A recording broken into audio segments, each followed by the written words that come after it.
परिमृज्यते सौ मत पुण्य गाथा श्रवणाभिधाने। भगवान कह रहे हैं कान के रास्ते जाता हूं मैं भीतर। आप देखो इस मार्ग से कभी भगवान को जाना है, जिस मार्ग से भगवान को जाना है या जिस मार्ग से प्रभु को आना है, वो मार्ग तो श्री शबरी जी रोज बुहारती हैं, उस मार्ग को साफ स्वच्छ रखती है। एक ही सेवा तो कर रही है वो, एक ही सेवा। अच्छा वो मांगने में बड़ी निपुण थी ना। गुरु ने कहा क्या मांगती है? जब गुरु ने देखा ना ये छुपकर इतने समय से सेवा कर रही है, ये बड़ा सुंदर प्रसंग है ये। देखो शबरी सेवा करती है कैसे, छुपकर। हम अपनी सेवा को प्रकट करते हैं। फल कब आता है? जब जड़ जो है ना, मूल जो है वो भूमि के भीतर रहे, तभी वो बेल, वो वृक्ष फलीभूत होता है। उसको तो हवा से बचाकर रखा जाता है ना। जो मूल होता है, जड़ होती है, उसको हवा लगते ही तो पेड़ सूख जाता है।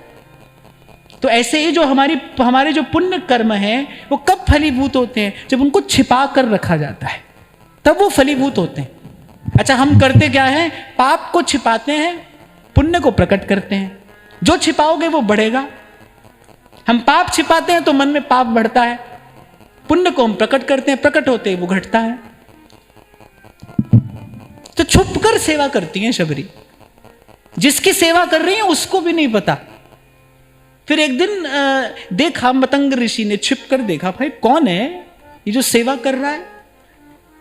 जब देखा तो प्रसन्न हो गए। अच्छा फिर छिपने के साथ साथ एक और गुण है शबरी जी में, वो क्या? बड़ा संकोच है, बड़ी डरती डरती, घबराती घबराती, कंपित गात है उनका। ऐसे आई है वो गुरुदेव के सन्मुख, माने सेवा भी कर रही हैं, निरंतर कर रही हैं, और साथ में ये भी कह रही हैं कि मैं सेवा के योग्य नहीं हूं, मैं सेवा के योग्य नहीं।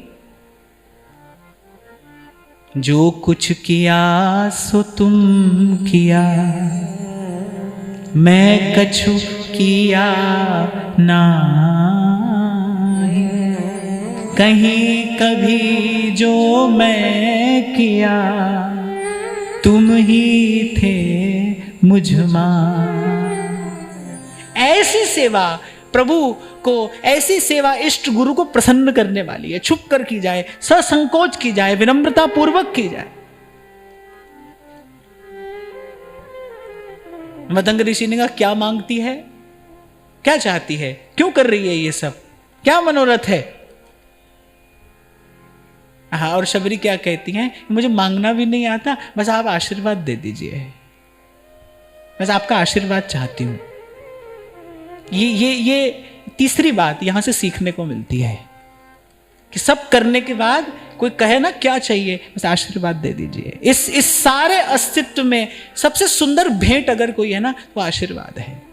जो किसी से नहीं होता, जो किसी साधन से, युक्ति से नहीं होता, वो आशीर्वाद से हो जाता है। ये मेरे जीवन का अनेक बार का अनुभव है, अनेक बार का।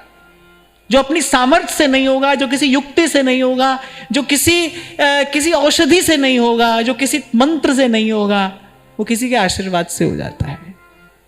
सबसे सुंदर भेंट है आशीर्वाद, अगर आपको मिल जाए तो। क्या क्या नहीं होता है आशीर्वाद से। था बस आपका आशीर्वाद चाहती हूं। मैं तो अधम हूं, अधम ते अधम हीन मैं नारी। मैं तो अधम हूं, किसी भी प्रकार से योग्य नहीं हूं। ये सेवा करने के योग्य भी मैं नहीं हूं। ये सेवा करके मैंने अपराध किया है, मैं तो दंड की पात्र हूं। जब वो वैसी विनम्रता, वैसा दैन्य देखा तो मतंग ऋषि का हृदय एकदम द्रवीभूत हो गया। अब उन्होंने कोई सोचा विचारा थोड़ी, उन्होंने कहा भगवान का अवतरण हो चुका है और तेरी विनम्रता ने मुझे बाध्य कर दिया है, विवश कर दिया है तुझे परम प्रसाद का दान करने को। जा तेरे घर चलकर भगवान आएंगे, तुझे ढूंढते ढूंढते आएंगे, तुझे खोजते खोजते आएंगे। मतंग ऋषि को दर्शन नहीं हुआ, वो तो पहले ही चले गए। कहा तुझे भगवान का दर्शन होगा और तुझे कहीं नहीं जाना, यहीं आएंगे भगवान। बस एक ही सेवा तो की, मार्ग बुहारती रही। जब आप बुरी बात सुनते हो, जब आप कोई अनुचित बात सुनते हो, ध्यान रखना आप वो रास्ता मैला कर रहे हो जिस रास्ते से भगवान को आना है। हमारा काम मार्ग मैला करना नहीं, हमारा काम तो मार्ग बुहारना है। हमको तो वो मार्ग बुहारना है। और उस मार्ग को बुहारने की विधि क्या है? ये जो आप और मैं रोज सुनते हैं ना, यही तो है उस मार्ग को बुहारना। कि भाई इस कान से भगवान की कथा सुन रहे हैं, कभी ना कभी इन्हीं शब्दों के साथ साथ भगवान प्रवेश कर जाएंगे। जब दीक्षा होती है तो क्यों कान में ही वो शब्द सुनाया जाता है? वहीं से जाना है भगवान को, वहीं से हृदय तक पहुंचते हैं भगवान। इस मार्ग को तो भाई झाड़ते बुहारते रहना है। हरि का नाम और हरि की कथा कहते सुनते, कथयन्त्यश्च माम नित्यम तुष्यन्ति च रमन्ति च। और कुछ ना मिले सुनने को तो आप ही सुनाओ अपने आप को, मुकुंद माधव गोविंद बोल, केशव माधव